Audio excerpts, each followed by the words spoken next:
Hi, I'm Mike. I'm 19 years old. I was born and raised in Staten Island. I heard about John through my cousin, actually, who he found out through a news reporter. And so I came by one day, and it was just, I saw what he did, and it was pretty awesome. And I figured I'd do it for myself. I think what John does is amazing. He's pretty much an artist at his work, and he's a blessing to guys like me. And I've been dealing with hair loss since I'm 16 years old. It's a struggle, trying to socialize, trying to meet women, and you're always wondering what people think, and it just can be really embarrassing sometimes. But what John does is definitely a blessing. Today I'm coming for session 2. We did session 1 last week, and the results are amazing, and I can't wait to see what's going to happen for the next one.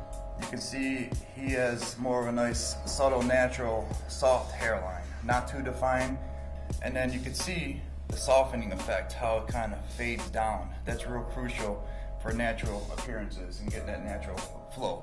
Now what I'm going to do today is increase the density with the scalp micropigmentation and just kind of give a feathering effect in the hairline. The sides we're going to keep nice and soft and subtle. So he has a little bit of hair. I would say he's a Norwood 5, and we're going to give him a nice fade look where the treatment just softens down the side profiles. You don't want to get that boxy look. You want to keep it nice and natural and soft. But he had nothing more in this region. He had nothing before.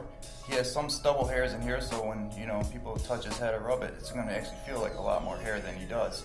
Excellent results for one session, and today we'll probably be here an hour and a half, and he'll be good to go. So for the second session, what I want to do is kind of go in between the spaces that were empty from the first session. The reason why you don't want to dense so much pigmentation on the first session is each of these follicles that I'm putting into the scalp are wet. If you get too many dots put together, they'll start puddling up. It's like a painting. You gotta take a step back, look at it as a whole, and make sure everything looks even throughout the whole scalp. SMP takes years of experience, it takes a trained eye, and it takes a certain technique needed to get that natural result. The side profile is a real crucial spot. The skin is really super soft and sensitive over here. You want to have a nice smaller and lighter color as the pigment goes down the sides. Some guys like that boxy look, some want a nice and subtle look.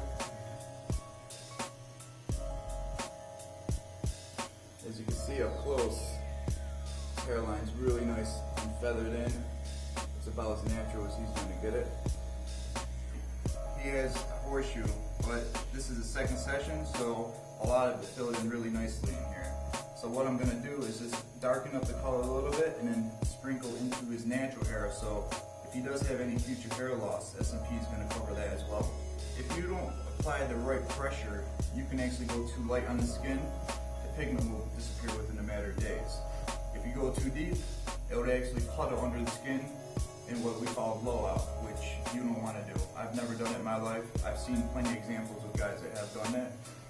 So you want to have just enough pressure and points to give it a nice natural look without over or underdoing it. It's not going as deep as a tattoo. I'm only going a couple layers into the scalp.